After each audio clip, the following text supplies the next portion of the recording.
பிரச்சனையை எதிர்பார்த்து இருங்கள். பிரச்சனையை விரும்புங்கள் என்று நான் சொல்லல. பிரச்சனை என்ன செய்யுங்க? எதிர்பார்த்து இருங்கள். என்ன பிரதர், அதுக்கு பேரா விசுவாசம்? பிரச்சனைய எதிர்பார்க்கிறதற்கு பேரா விசுவாசம்? என்ன நினைக்கிறீங்க? பிரச்சனையை நாம எதிர்பார்த்து வாழ வேண்டும். நம்ம லைஃப்ல மனது சோர்ந்து போகாம இருக்கணும்னா யதார்த்த உலகத்தை நீங்கள் முதலாவது ஏற்றுக்கொள்ளணும். அடுத்து உங்களுக்கு எப்ப வேண்டுமானாலும் பிரச்சனை வரலாம் என்று என்ன செய்யணும்? எதிர்பார்த்து இருக்கணும். வேதாதாரத்தோடு சொல்றேன். ரொம்ப எளிதான ஒரு உதாரணத்தை உங்களுக்கு சொல்லுகிறேன் பாருங்க. இயேசு கிறிஸ்து இந்த 10 கன்னிகைகளை பற்றி ஒரு அற்புதமான உதாரணத்தை சொன்னார். இந்த 5 கன்னிகைகள் என்ன செய்தார்கள்? அவங்க எண்ணெயை எடுத்துக்கொண்டாங்க. இன்னொரு 5 கன்னிகைகள் எண்ணெயை எடுத்துக்கொண்டார்கள். 2 பேருக்குள்ள ஒரு வித்தியாசம்.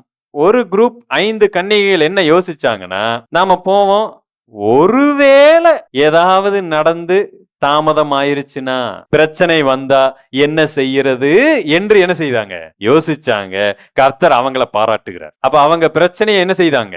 எதிர்பார்த்திருந்தார். வரலாம். அப்ப எப்பொழுது நீங்கள் பிரச்சனையை எதிர்பார்த்து இருக்கீங்களோ அப்ப ஆயத்தம் ஆவீர்கள். மூடர்கள் என்ன செய்வாங்க தெரியுங்களா? அசட்டு தைரியத்துல இருப்பார்கள். இது நடக்காது என்று ஒரே வழியை மாத்திரம் சிந்தித்துக் கொண்டிருப்பார்கள். ஒரே பக்கம் போயிட்டு இருப்பாங்க. அவங்கதான் அதிகமான ஆபத்திலும் மனசோர்விலும் விழுந்து கூடக்கூடியவர்களா இருப்பாங்க. நான் சொல்லுகிறேன், உங்க லைஃப்ல நீங்கள் பிரச்சனையை எதிர்பார்த்திருந்தீங்கன்னா அதற்கு ஆயத்தமாவீங்க. Ready to face the trouble. எல்லா இடத்துலயும் சரி, குடும்பத்திலும் சரி, வேலையிலும் சரி, படிக்கிற இடத்துலயும் சரி, எல்லா இடத்துலயும் பிரச்சனையை எதிர்நோக்கி இருங்க. அதுக்கு பேரு விசுவாசம் இல்லைன்னு தயவு செய்து நினைச்சுக்காதீங்க. பரீட்சை எழுத போகும்போது பிள்ளைகள், நீங்க எல்லாம் காலாண்டு, அரையாண்டு, முழு ஆண்டு பரீட்சை எழுதுறீங்கல்ல, ஒரு பேனா எடுத்துட்டு போறீங்களா, 2 பேனா எடுத்து போறீங்களா? 2 பேனாவா? ஏன்? பக்கத்துல யாருக்காவது இல்லைன்னா கொடுக்கணும், அவ்வளவு நல்லவர்களாக இருக்கிறீங்களா? இல்ல. ஒரு பேனா எழுதாம போயிருச்சுன்னா இன்னொரு பேனாவை பயன்படுத்துறோம். ஆனா அதுக்கு பேர் விசுவாசம் இல்லையே. விசுவாசம்னா என்னது? இன்னொரு பேனா எனக்கு தேவையில்லை, ஒரே பேனாவிலேயே நான் எழுதி விடுவேன், எந்த பிரச்சனையும் எனக்கு இல்ல. அப்ப நாம எல்லாம் என்ன செய்யணும்னா, கார்ல இருக்கிற அந்த 5வது வீலை தூக்கி அப்படி போட்டுட்டு அப்படியே எங்க வேணாலும் போலாம். எனக்கு அன்பானவர்களே, that's not a faith. மூடர்கள், அந்த 10 கன்னிகைகள், அங்கு மூடர்கள்ங்கிற வார்த்தை தான் போட்டிருக்கு. அப்படித்தானே போட்டிருக்கு? இல்லையே, அப்படி போடலையே. அப்படியா? புத்தியுள்ளவர்கள் 5 பேரு. மீதி இருக்கிறவங்க யார்? புத்தி இல்லாதவங்க தெரியுங்களா? எண்ணெயை எடுத்துட்டு போகாம வீட்டுல சும்மா இருக்கிறவங்களை பத்தி வேதம் பேசல.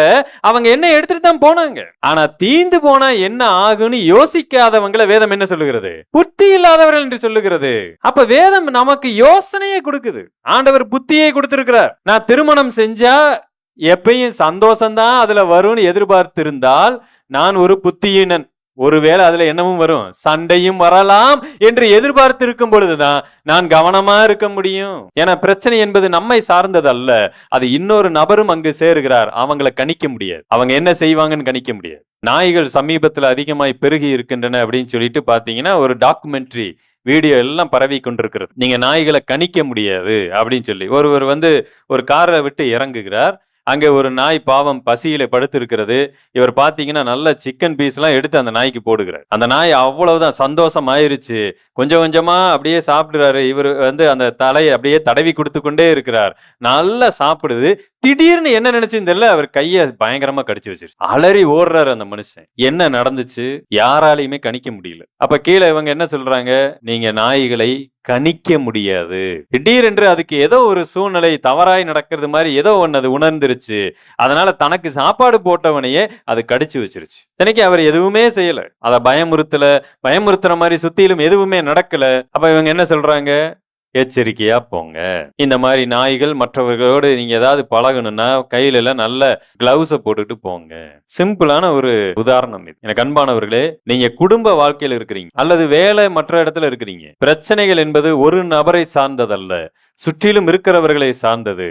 அவங்க என்ன வேணாலும் ரியாக்ட் பண்ணலாம், எப்படி வேணாலும் சிந்திக்கலாம். அது உங்க மனைவியாவே இருக்கலாம், கணவனாவே இருக்கலாம், எப்படி வேணாலும் நடக்கலாம். பிரச்சனைகள் வர வாய்ப்பு இருக்கிறது. நீங்கள் அதை எதிர்நோக்கி இருக்கணும். இல்லாவிட்டால் சோர்ந்து போவீங்க. ஒரு மாமியார் மருமகள் என்று சொன்னால் பிரச்சனை வர வாய்ப்பு இருக்கிறது. எதிர்நோக்கி இருங்க, எச்சரிக்கையா இருங்க.